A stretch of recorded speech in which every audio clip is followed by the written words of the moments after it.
Hello and welcome back to Early Years Explorers, the podcast where we dive into everyday moments in early childhood education that shape who we are as teachers, and more importantly, who our children are becoming. I'm your host, Afaf Zayden, and in today's episode, Tiny Voices, Big Ideas, we're leaning in close. We're talking about listening, not just hearing, but truly listening to what children are telling us through their words, their play, their silences, and their actions. The theme? How observing, listening, and letting go of control creates magical learning moments. Picture this. A child is playing quietly in the home corner. She picks up a baby doll with great care, cradling it in her arms as if it were real. She gently places the doll into the high chair, adjusting its position, making sure it's comfortable and supported. Then she picks up a tiny spoon and a bowl from the pretend kitchen. Her voice softens as she leans in, and with surprising tenderness, she begins to sing. Here it comes. Here's the train. Open up. She scoops, pauses, offers the spoon, and waits. Just like she's seen someone do before. Her eyes are focused, her tone is loving, her movements are patient. At first glance, it looks like simple role play. But when we really watch, really listen, we see something much deeper. It's a moment of nurture, of empathy, of memory. She's echoing care she or her baby sister has received, maybe from a parent or maybe a nanny. She's not just feeding a doll. She's rehearsing love, exploring relationships, and learning how to care. And if we had interrupted to tidy up or to move to the next group or to ask, what are you making? We might have missed it. We might have missed her. These moments are so easily overlooked when we focus too much on the plan, the product, or the time. But when we slow down, we observe with curiosity and let children lead, we witness learning that's not in any manual. It's emotional intelligence, it's connection, it's humanity. So often in early years classrooms, we focused on the next activity or the next transition or the next outcome. We have routines to follow, outcomes to meet, and expectations to fulfill. But what happens when we slow down and just observe? Loris Malaguzzi, founder of the Reggio Emilia approach, describes the infinite ways that children can express, explore, and connect their thoughts, feelings, and imagination. Calling this the 100 languages. Children communicate through art, through movement, through role play, gesture, silence, curiosity, and this is just to name a few.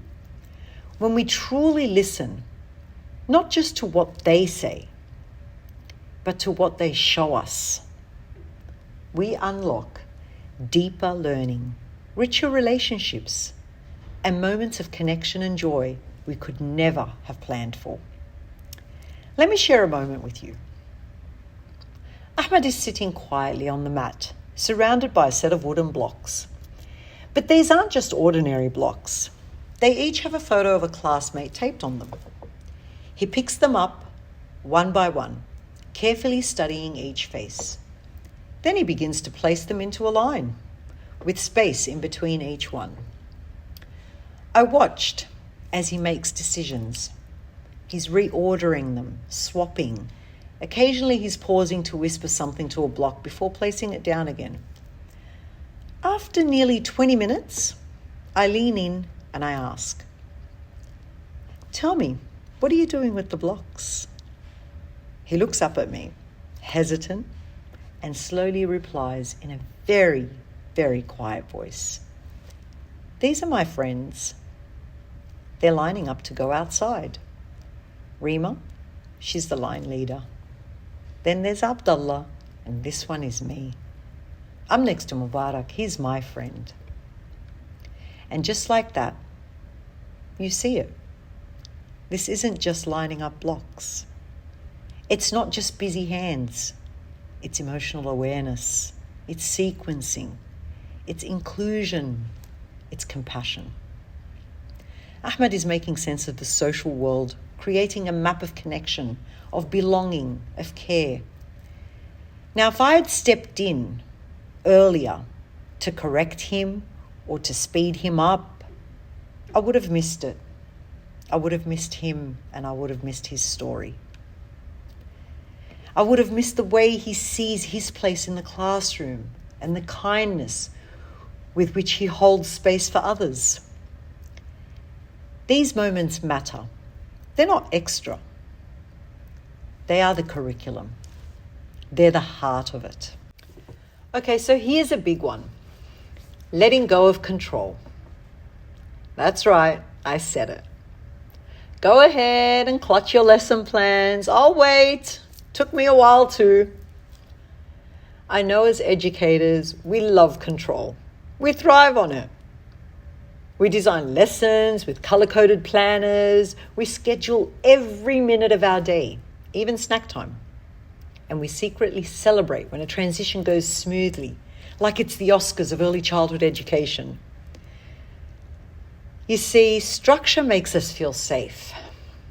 It tells us we're doing a good job. And to be honest, it keeps us from completely losing our minds when you have 20 tiny humans all screaming at the same time and they all want the same thing at the same time. But here's the truth. Sometimes the best teaching happens in the spaces between our plans. It happens when we let go of our need to control every moment, to dictate every direction. It happens when we take a step back and allow the children to take the lead. I know, it's a hard one. Have a moment, absorb that one. You see, when we let go, when we stop trying to orchestrate every moment and give space for children to navigate, they take charge. And in doing that, we send a powerful message. Your ideas matter. It's a simple one, but it's huge. We acknowledge them. And then that's when the magic happens. So let me share a moment that reminded me why letting go is so worth it. It was a quiet afternoon at the sensory table. Okay, I'm just going to stop right there because even as that came out of my mouth, I knew there was something wrong with that line because there's never a quiet moment in my classroom. It's always loud and busy and bustling. Anyway, getting back to it. So I'm at the sensory table when Muna has picked up a magnifying glass with the coloured lenses. You know, the kind that makes the world look like a hue of blue when you look through it? That's the one. She was slowly scanning over some small rocks and pebbles, and I was just watching. After a few minutes had passed, I looked at her and I said, Muna, what do you see through the magnifying glass? She looked up at me and she looked back down at the rocks, turning the lens slowly, watching as the colours shifted and changed. And here I am, just still waiting for that answer. Then she looked up at me and said, everything is in the water. The rocks are in the sea. I smiled. Then I noticed Abdullah next to her. He had a different magnifying glass. He had the clear one. You know, the kind that makes things bigger and sharpens the detail and creates a whole new perspective. I didn't ask him any questions, but clearly he'd heard my conversation with Muna. So I left him and I was still looking at him as he was examining the same rocks. But he had a completely different focus. And then all of a sudden he just looks up at me and says, Miss Afaf, this one is broken and very sharp, but this one isn't. I looked down at the rocks. He was right. One of them had a very smooth edge, and the other had rough edges, which obviously made it look like it'd been cracked. So he held up the magnifying glass, pointing at the details through his lens, just like he'd made a groundbreaking discovery. And in his own world, He had. These were 2 children, 2 tools, and 2 entirely different explorations. Munna saw beauty, Abdullah saw structure. But they were both right, and they were both learning. And if I'd rushed in to give them directions on how to use these tools and what to look for using these tools, like look for shapes and don't mix the lenses, I would have missed all of that. I would have missed the haze of rocks in the ocean, and I would have missed the fact that he'd seen so much detail in that rock that it actually looked like it was cracked. By letting go, I got a front row seat of meaningful, joyful learning. These weren't things I could have planned or even controlled, but they were so much better. They were the result of them taking the lead in their own learning. These moments where children make meaning from their own explorations, when we trust them to take the reins, to let their curiosity guide them, they're gold. So yes, even after all of that, I'm still a planner, because I have to be. And I still love a good timetable. But I also know this. The real magic happens when I loosen my grip, just enough to see where the children take me. So the next time your day feels like a whirlwind of toilet breaks, paint spills, and why is there glue on the wall moments for the millionth time in that day, just pause, breathe, look around. Because those messy, unscripted moments, that's where connection lives. That's where learning happens. And that's where we find magic. So here we are at the end of another episode, but really just at the beginning of a mindset shift. Children tell us who they are every single day. Their tiny voices carry big ideas, and our job isn't to control every moment of their learning. It's not to be the keeper of the timetable or the commander of the markers.